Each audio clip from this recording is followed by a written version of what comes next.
Welcome to మన Bommarillu. Upcoming రివ్యూలోకి వెళ్ళిపోదాం. Super market నుండి ప్రమీల ఇంటికి వస్తూ ఉంటే ఒక్కసారిగా కారు ఆగిపోతుంది. ప్రమీల టెన్షన్ పడుతూ ఇంట్లో వాళ్ళకి ఫోన్ చేసి చెప్దామంటే ఫోన్లో ఛార్జింగ్ లేకపోవడంతో ఇప్పుడు ఎలా?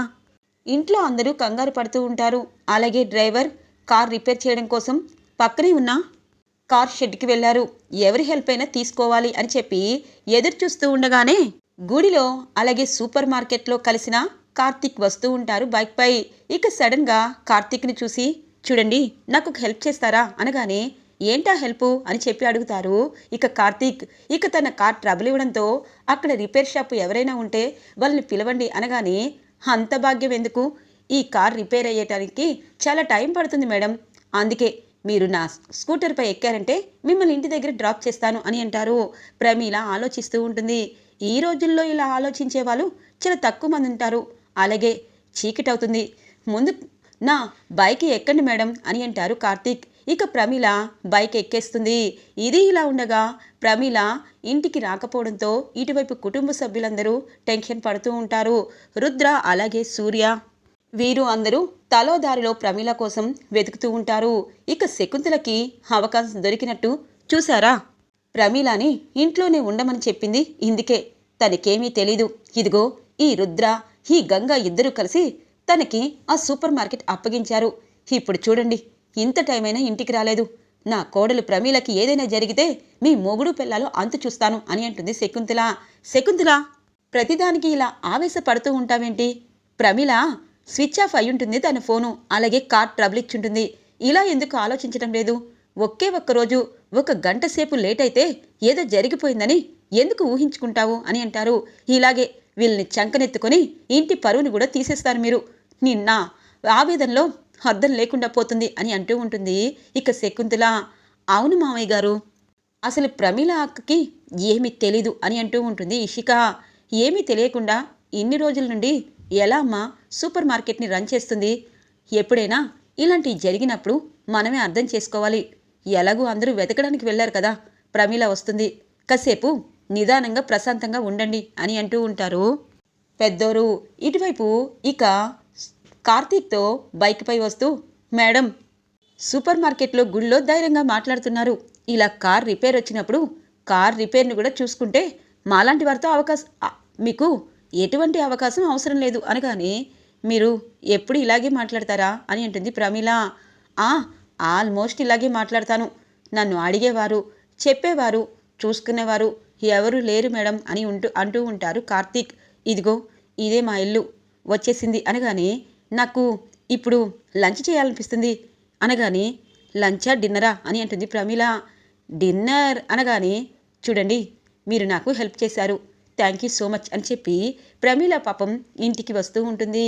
ఇక వీరు అనుకుంటారు, హబ్బా ఆ ప్రమీలకి ఏదైనా జరిగితే అప్పుడు రుద్రగాడికి ఆ గంగకి అత్తయ్య ఇంటి నుండి బయటికి గెంటేస్తుంది, అలా జరిగితే నాకంటే సంతోషపడేవాడు ఎవరు ఉండరు అని చెప్పి అనుకుంటూ ఉంటారు వీరు వెతుకుతూ. ఇక ప్రమీల ఇంటికి రావడంతో బైక్పై రావడంతో శకుంతల చూస్తూ ఉంటుంది. అందరూ ఊపిరి పీల్చుకుంటూ ఉంటారు. ఇక ప్రమీల అత్తయ్య గారు అనేలోపు, ఏంటి కారు రిపేర్ వచ్చింది, ఇప్పుడే వంశీ నీ కారు అక్కడ రిపేర్ ఉందని చెప్పాడు, నువ్వేమో బైక్పై వస్తున్నావు అంటే నీ వేషం నీ గెటప్పు నీ తీరు మారిపోయింది కదా అనగానే, అత్తయ్య గారు అలా మాట్లాడతారేంటి అని అంటుంది ప్రమీల. ఏంటి నోరు లేస్తుంది, ఇప్పుడు చూసిందంతా అబద్ధమా అనగానే, అత్తయ్య నేను అబద్ధమని చెప్పలేదే అని అంటుంది ప్రమీల. ప్రమీల లోపలికి రమ్మా అని అంటారు. ఇక లోపలికి వస్తుంది. ఏం జరిగిందమ్మా అని అంటూ ఉంటారు పెద్దయ్యోరు.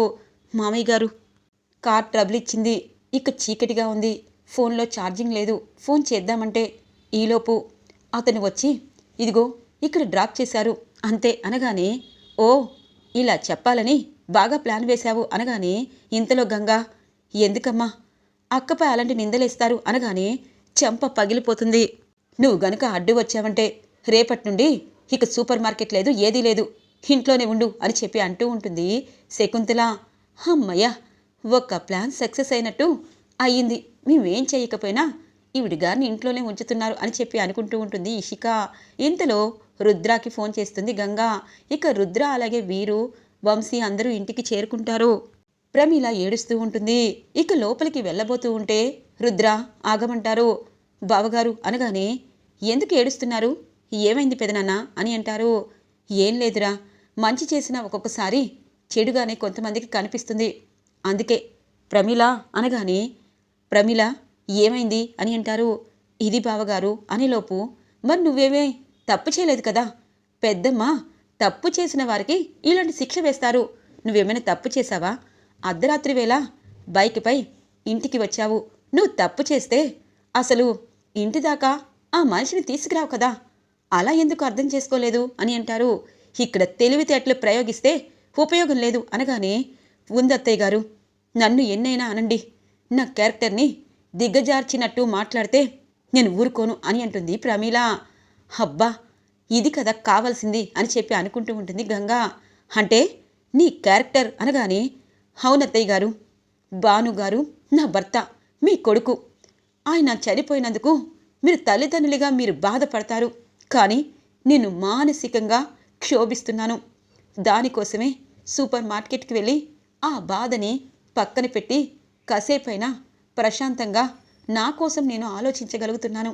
కానీ ఇవేమీ మీకు అర్థం కాదు. ఒక ఆడపిల్ల బయటికి వెళ్ళి తన సంపాదన సంపాదిస్తూ ప్రశాంతంగా స్వాతంత్రంగా ఉంటే మీరేమో తప్పు చేసినట్టు మాట్లాడుతున్నారు. ఈ విషయం మీకు ఎలా ఉన్నా నేనొకటి చెప్తాను, మీకు ఆడపిల్ల ఉంది. నా పరిస్థితి వస్తే మీ ఆడపిల్లకి ఇలాగే అనుమానిస్తారా అనగానే, ప్రమీల అని అంటారు వీరు. అవును, ఎందుకంటే తన కూతురు కాబట్టి తను తప్పు చేయదు, ఏదో జరిగిందని అనుకుంటారు. నేను కోడల్ని కదా, అందుకే తప్పు చేస్తుందేమోనని భయం. కానీ ఈ కంఠంలో ప్రాణం ఉండగా నేను తప్పు చేయను. కానీ ఒకటి మాత్రం నిజం, కూతురు కోడలు ఒక్కటే అని చెప్పి మీరు అనుకున్నంతకాలం ఎప్పుడూ ఏ అరమరికలు ఉండవు. ఈ ప్రమీల ఇప్పుడు ధైర్యంగా ముందుకు అడుగు వేస్తుంది. నా భర్త ఆశయం కోసం నేను సూపర్ మార్కెట్కి వెళ్తున్నాను, నేను ఇంట్లోనే ఏడుస్తూ ఉంటే నా భర్త ఆత్మ కూడా శాంతిగా ఉండదు, ఇది అర్థం చేసుకుంటే చాలు అని చెప్పి వెళ్ళిపోతుంది ప్రమీల. ఒక్కసారిగా ఇటువైపు సూర్య, రుద్ర, వీరు అందరూ అలాగే ఉండిపోతారు. ఇక రుద్ర గంగా ఇద్దరు లోపలే సంతోషంగా చూస్తూ ఉంటారు. చూసారా వీళ్ళు ఏమనుకుంటున్నారో, ఒక్కొక్కరు నాకు ఎదురు తిరిగి నేననే దాన్ని కూడా ఇక పెద్దరికంగా లేకుండా చేస్తున్నారు అనగానే, పెద్దమ్మ, పెద్దరికం అనేది పెద్ద మనసుతో ఉంటుంది, మీకు చాలా పెద్ద మనసుంది, అందుకే ప్రమీల ఇంటికి రాకపోగా మీరు టెన్షన్ పడ్డారు, అందరినీ వెతకమన్నారు. కానీ అదే చులకనగా మీరు ప్రమీలని చూస్తే ఏ ఆడపిల్ల కూడా తన క్యారెక్టర్ని దిగజార్చినట్టు మాట్లాడితే దేవుణ్ణైనా ఎదిరిస్తుంది. ప్రమీల అదే చేసింది. అది తెలుసుకొని రేపు మనం ఎవరిని ఎలా మాట్లాడాలి అన్నది మనకే తెలియజేస్తుంది అని చెప్పి వెళ్ళిపోతారు రుద్ర. ఇక శకుంతల అక్కడి నుండి కోపంగా వెళ్ళిపోతూ ఉంటుంది. ఇక పెద్దోరు వచ్చి, ఎందుకు శకుంతల పెద్దరికాన్ని నిలబెట్టుకునే మాటలు ఆడితే ఎవరు నిన్ను విమర్శించరు, ప్రమీలాని పెళ్ళైనప్పటి నుండి ఇప్పటిదాకా చూస్తున్నావు, తన నడకలో నడతలో మాటల్లో ఎప్పుడైనా తప్పుగా అర్థమైందా అనగానే, అంటే నేను తప్పు చేస్తున్నానా అని అంటారు. తప్పు చేయడం లేదు, అక్కడ చేసే ప్రతి పనిని మనం మంచితనంతో ఆలోచించాలి. తను స్కూటర్ మీద దిగింది రాత్రి అయ్యింది, అసలు తను ఎలా ఉందని అడగాల్సింది మాని స్కూటర్పై వచ్చావని అడిగావు, అది మంచి పద్ధతి కాదు అని అంటూ ఉంటారు పెద్దోరు. ఇటు గంగ ఇటువైపు రుద్ర రాగానే, సార్ నాకు హ్యాపీగా ఉంది, ప్రమీల అక్క అత్తయ్యని అనగానే, అంటే పెద్దమ్మని ఎదురు తిరిగితే నీకు సంతోషంగా ఉందా అని అంటారు. కాదు సార్, ఎవరైనా తిడితే ఖచ్చితంగా మనం సమాధానం చెప్పాలి, సమాధానం చెప్పలేదు అంటే మరి అది ఇవ్వడం కోసం అనుకోవాలి, కానీ పాపం ప్రమీలక్క అనగానే, గంగా రేపు మీ ఇంటికి వెళ్దామన్నావు కదా, ముందు బట్టలు సర్దుకో అనగానే, సార్ ఇంటికెందుకు, ఇక్కడ చాలా ప్రాబ్లమ్స్ ఉన్నాయి కదా అనగానే, మార్నింగ్ వెళ్ళి ఈవినింగ్ వచ్చేద్దాము సరేనా, ఎందుకంటే మీ అమ్మ మీ నాన్న ఇక్కడికి వస్తే పెద్దమ్మ ఎందుకు ఏంటని అవమానిస్తుంది, మనమే అక్కడికి వెళ్ళామనుకో హ్యాపీగా ఉంటుంది మీ అమ్మ నాన్నకి అనగానే, సరే సార్ అని అంటూ ఉంటుంది గంగా. తెల్లగా తెల్లవారుతుంది. ఇక గంగా రుద్ర బస్తీకి చేరుకుంటారు. పిన్ని, సిన్నాయన, మన గంగా బావగారు వచ్చేశారు, ఆరతి తీసుకురండి అనగానే అమ్మ గంగా అని చెప్పి పాపం భార్యాభర్తలు ఇద్దరూ టెన్షన్ పడుతూ బయటికి వస్తారు. వాళ్ళిద్దరినీ గమనిస్తూ ఉంటారు రుద్ర. గంగా వీళ్ళ కూతురు కాదు, మరి గంగ తల్లిదండ్రులు ఎవరు? గంగ విషయంలో వీళ్ళు చాలా ప్రేమగా చూస్తారు. ఒకప్పుడు చాలా డ్రింక్ చేసే గంగ వాళ్ళ నాన్న కూడా ఈ మధ్య మారిపోయారు. కానీ ఇప్పుడెందుకు టెన్షన్ పడుతున్నారు అని చెప్పి రుద్ర అనుకుంటూ ఉంటారు. రుద్రుని గమనిస్తూ ఉంటారు గంగా వాళ్ళ అమ్మ నాన్న. అమ్మా, నాన్న, ఇదేంటి మీ అల్లుడు నన్ను స్వయంగా బస్తీకి తీసుకొస్తే సంతోషపడతారు, గారెలు బూరెలు అన్నీ చేస్తారు అనుకున్నాను. అలాగే ఉగాది పండుగ కూడా రేపు. మా అత్తయ్య ఊరుకోరు. ఈరోజైనా సంతోషంగా ఉండొచ్చు కదా. నాయనా, నువ్వేంటి తాగుతున్నావా అనగానే గంగా గుమ్మంలోనే అన్ని మాటల లోపలికి వెళ్దాం పదా అని అంటారు రుద్ర. ఇక్కడి వైపు రంగా, గంగా, రుద్ర ముగ్గురు ఇంటికి వస్తారు. ఇక గంగా వాళ్ళ అమ్మా నాన్న ఇద్దరు టెన్షన్ పడుతూ ఉంటారు. ఇటువైపు గంగా, ఒరే అన్నయ్య, బావ ఇక్కడ ఎందుకు తీసుకొచ్చాడో, అలాగే ఇప్పుడు అమ్మా నాన్న ఎందుకు ఇలా టెన్షన్గా ఉన్నారో నాకు తెలియటం లేదు అనగానే సెల్లే, బావకి డౌట్ వచ్చిండాది. నీ సొంత అమ్మా నాన్న ఎవరు అన్నది బావ కనిపెడతాళ్లే. అప్పుడు మీ అమ్మ మీ నాన్న దగ్గరికి చేరుస్తాము. అలాగే పిన్ని బాబాయ్ నిన్ను తెచ్చుకొని నీ మీద ప్రేమ ఉంది, కానీ నీ కన్న తల్లిదండ్రులు ఎవరో తెలుసుకోవాలి కదే. అందుకే బావకి అసలు నిజం చెప్పాను. ఈ విషయం ఇప్పుడు నీకు చెప్పను. అన్ని నిజాలు తెలిసాక, నీ తల్లిదండ్రులు అనేవి తెలుసుకున్నాక అప్పుడు చెప్తాలే అని చెప్పి మనసులో అనుకుంటారు గంగా. గంగ వాళ్ళ అమ్మా నాన్న ఇక బయట నుండి చేప, రొయ్య, మటన్, చికెన్ అన్నీ తెప్పించి ఇక బస్తీ వాళ్ళతో చేయిస్తూ ఉంటారు. ఏందయ్యా నువ్వు అన్నీ తీసుకొచ్చావు, అల్లుడు గారు కూడా సంతోషంగా ఉన్నారు. కానీ గంగ మన కూతురు కాదని రంగాకి తెలుసు కదా, గంగకి తెలిసిపోతే అనగానే ఎందుకే, అదేమి బయటపడదలే. అల్లుడు గారు ఇంటికొచ్చారు, ఎప్పుడు ఏదో ఒకటి ఉండేది. అందుకే అప్పు చేసి మరీ అన్ని రకాల నాన్ వెజ్ తీసుకొచ్చాను. అన్నీ చక్కగా వండి అమ్మాయికి అల్లుడు గారికి పెట్టు, అన్నీ మర్చిపో.